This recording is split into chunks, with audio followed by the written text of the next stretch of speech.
Well, in November I messed my foot up. It ended up getting swollen on me, and then there was a blister that happened, and the blister got infected. So I was in the hospital for 7 days. And so I was off my feet for quite a while, and guess what happened? They had me on prescription medication. I put on a lot of weight again. So now I have a new goal. But before that happened, one of the examples I was using when I was going around speaking was about when we don't set a time frame on our goals. We can sit there and I was saying, you know, I can tell you today my goal is to get down to 210 pounds. And if I don't put a date on it, I haven't lied about it. And then if you see 10 years down the road, I can say, my goal is to get down to 210 pounds. I still haven't lied about it. Right? Well, guess how much I weighed when I was in the hospital because I was speaking there so much, even though it wasn't a goal of mine. I weighed 290 pounds when they weighed me and went into the hospital. So it's very important we watch the words that we speak as well. That goes along with your goal setting. It goes along with your attitude. So I was just reading the other day about, you know, how I could get my weight down again. And the nutritionists say we need to put more reds, greens, and yellows on our plate. So I went to the store and bought me a whole bunch of green. And you know, I didn't know even getting healthy could be that easy. But we have goals. And we should have short-term, mid-term, and long-range goals. How many of you guys recognize that? How many of you guys recognize you had to put some work forward to join this organization? How many of you guys have a goal to graduate? Have you written it down? How many of you haven't written it down? Only a few, I'm going to be honest about that. That's okay. But we need to write our goals down. I read a study and it said only 3% of adults after college write down their goals. And between 3 and 7% of those goals, people actually accomplish those goals.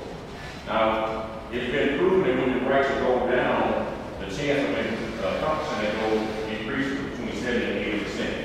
So it's very important that you write your goals down. Very important. How many of you know people that don't write goals down, don't have goals with their lives? We all do. You know why most of us don't write down goals? It's because we have low expectations. Our expectations are a function of our belief system. So if our belief system is not good, our expectations are low. And so we have to make sure we raise our expectations. One of the stories I always like to tell everybody is about the guy who went to the farm. And he felt like life hadn't been treating him fairly. And so he saw a sign that says, "Fortune stole $10." And so he said, what have I got to do? He was in his late 20s. And so he went in and paid the lady $10.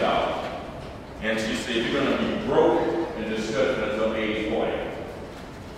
And so he hung his head. And I like those things. He said, he turned around and said, well, what's going to happen at age 40? She said, you'll be used to it. So we don't want to get used to having low expectations in our life, do we? How many of you guys like sports? How many of you guys realize the coach and the players have weekly goals to accomplish? And if you're not one of those people that wants to help accomplish and win, guess what happens? They put you off the team. I remember back when I was at the University of Houston, when I first got to the University of Houston, my jersey number was 103. Y'all realize they didn't make jerseys with a 3-digit number on it, right? They took a piece of tape and put on my jersey. So I had to go get a 2-digit jersey number. And so one day I came to my locker and I was posted on my locker said, your new number is number 91.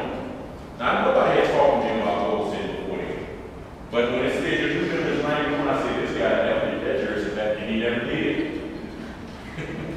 But we have to set goals. And I like liking accomplishing our goals to a football field. How many of you know you don't see a running back or a receiver or quarterback score a touchdown every time you touch the ball? It has to be broken down in 3-yard segments here, 5 yards here, 10 yards here. Short term goes like 3, 5, 10 yards. Mid term goes like a 50-yard line. Long term goes to the goal line, right? If you break it down that way. So when you have to think about your personal goals, you think about where do I want to go by the end of the school year? Where I want to want to be by the time I graduate? What's going to be my long-term objective in life? And I know you guys are not thinking about long-term life objectives right now. You're just trying to figure out how I'm going to pass the next test, right? I mean, I hate tests. Well, let's be honest, I hate school. But you know, my parents had something to say about that. How many of your parents have something to say about that? You know? Now, all of my sisters went to HBCUs, Brooklyn Black College and University. I went to University of Houston, so they told me something was wrong with me. My mother went to Prairie View, my aunt went to Prairie View, so I was just out of the mix as far as the family was concerned. And they were trying to get me to go to Prairie View, but at the time, Prairie View had canceled their football team.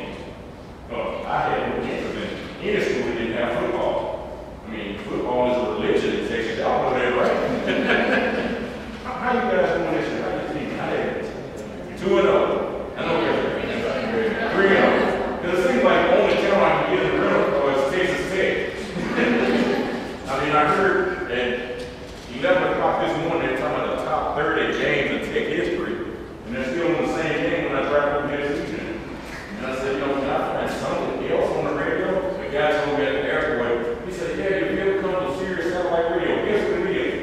Football talk. And I'm like, you gotta be kidding me. Can I get some music somewhere? But we have to have goals. It's important to have goals. We need to put a date on our goals. Because if we don't put a date on our goals, we're not going to accomplish it. Now, sometimes we're going to put a date on our goals and we're not going to accomplish it in that time frame. So when you stop reaching for your goal if you don't accomplish it in that time frame, no, the thing you do is you just reset the date. Because your goal is still there, you just miss your time. That's what my mentor tells me all the time. Say, you don't miss your goal, you just miss your time. So put a date on it. Don't share your goal with everybody. How many know people that don't want to see you succeed? You're going to have them for the rest of your life.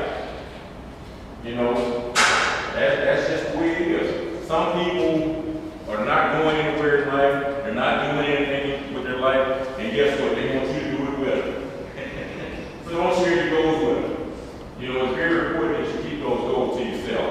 Unless you're sharing it with somebody you believe has been down the road they can help. I mean, every time Ricky comes home, he lets you take him to lunch. Y'all call it, huh? No, I enjoy the time with Ricky. And, you know, I appreciate, you know, somebody that's reaching out and wants to ask my assistant to help them come to what they're looking for. And I met Ricky, how many years have you met Ricky about? 5 years. Okay, isn't that long? Oh, man, you're getting old. But we have to make sure we put a date on it. You know, nobody had talked to me about goal setting before I turned 25. And since I'm only 26 now, it's only been a year. But I hadn't learned anything about goal setting. Now, I've always been an avid reader. In high school, I would always go to the library and read books. Even when I would walk home from elementary school, they had what they called a bookmobile at the time. And I always read books and read, and never wanted to take them back. I always wanted to keep them like they were mine. So now I just buy books. My wife told me, can you read some of those books and just stop buying it for a while? I said, no, it's just a good deal to pass up. But I believe all leaders are readers. And not all readers are leaders. That's very important. Because there's a lot of garbage out there when you feel like it. But I like to read about 3 or 4 books a month. Talking about positive attitude, mental transformation, goal setting. I actually have 2 books with me right now. One is titled One Door, Two Locks, another one is The Lombardi Rules. How many of you guys are familiar with Vince Lombardi? No, really? Well, his son has written a book called Lombardi Rules. It's real easy to read. I mean, I just like to read. So, you know, Shad Helmstead writes a lot of books on goal setting. I mean, goal setting is very important. And I mean, we can't talk about and stress goal setting enough. Share it with people who want to accomplish something else in their life. They don't have to have the same goals as you, but they need to have some goals for their life. From the time I was a senior in high school until my 3rd year in college, I dated between 15 and 17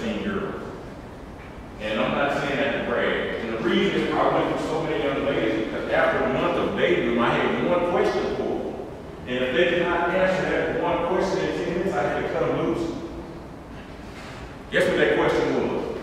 What are your goals in life? And they felt like something was wrong with me. I was a square. You know, because I wasn't partying, I wasn't drinking, I wasn't getting high. And that was kind of anti-athletic because that's what everybody think athletes do, right? Drinking and party all the time. After my first semester, my freshman year, I was done partying. I mean, you recognize that. Don't raise your hand if you want to still party. But it's important that we set goals. Make sure your attitude is good. Your attitude is going to help you develop some proper goals. We have to make sure our attitudes are perfect. Well, they're not going to be perfect, but excellent. I read a study, a white lady study. I was speaking in a high school in the Houston area. And I was talking about violence in schools. And I was talking about how many kids curse a teacher out. How many kids hit a teacher. I said, you gotta be kidding me.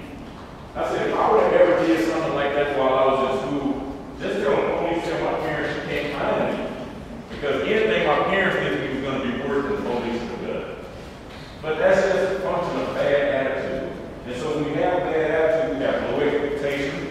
Our belief system is bad. We don't goal set. And we associate with the wrong people. How many like having association with people that are going somewhere? How many like having association with people not going anywhere? One hand back there. All right. But it's okay. You know, nothing is 100% all the time. Nothing is 100%. So what we do, we set a date. We make sure we share those goals with people that can help us accomplish those goals. Because it's important. You don't want to go out there by yourself half-cocked trying to accomplish a goal, and there's somebody that's available to help you accomplish that goal that's been down the road for you. And so share your goal with somebody like that, and you can bounce ideas off these people. I was actually speaking at a rally this Friday in Houston, and it's totally opposite of what I've normally done in public speaking. And I tentatively accepted the invitation, but I said, before I give you a final answer, I have to check with my mentor. Because I don't make the decision without checking with my mentor first. And so that's very important as well. You know, so make sure you have somebody like in your life that you can count on, you can depend on, who's going to help you go forward with what you're trying to accomplish. You know, I told a story last year about prioritizing. You know, because we can get involved in urgent things and miss out on importance. Urgent things is something like if one of us fell down and broke our leg or something, that's urgent. That needs to be taken care of, right? But we have to make sure we're taking care of the important stuff all along. Because something urgent can always come in and mess up what's important. And when we do urgent things over and over again, we forget what's important in our lives. So don't let the urgent things take control of it, because they can. You know, like, how many have any tests this week? That's important, right? Now, how many are going to miss that test if something urgent comes up? Other than a death of a family. Exactly. So the test is more important, right? And so we have to make sure we stay on top of those things. And that's why I talk about, you know, I like to laugh, you know. And I like to tell a story about the barn that caught on fire in this town. And, you know, it was really fitting last year with all the drought we were going through, because we were having a lot of fires. Anybody here from Houston up to Ricky? Okay, y'all do with me. Where Ricky y'all from? Dallas? Okay, San Antonio?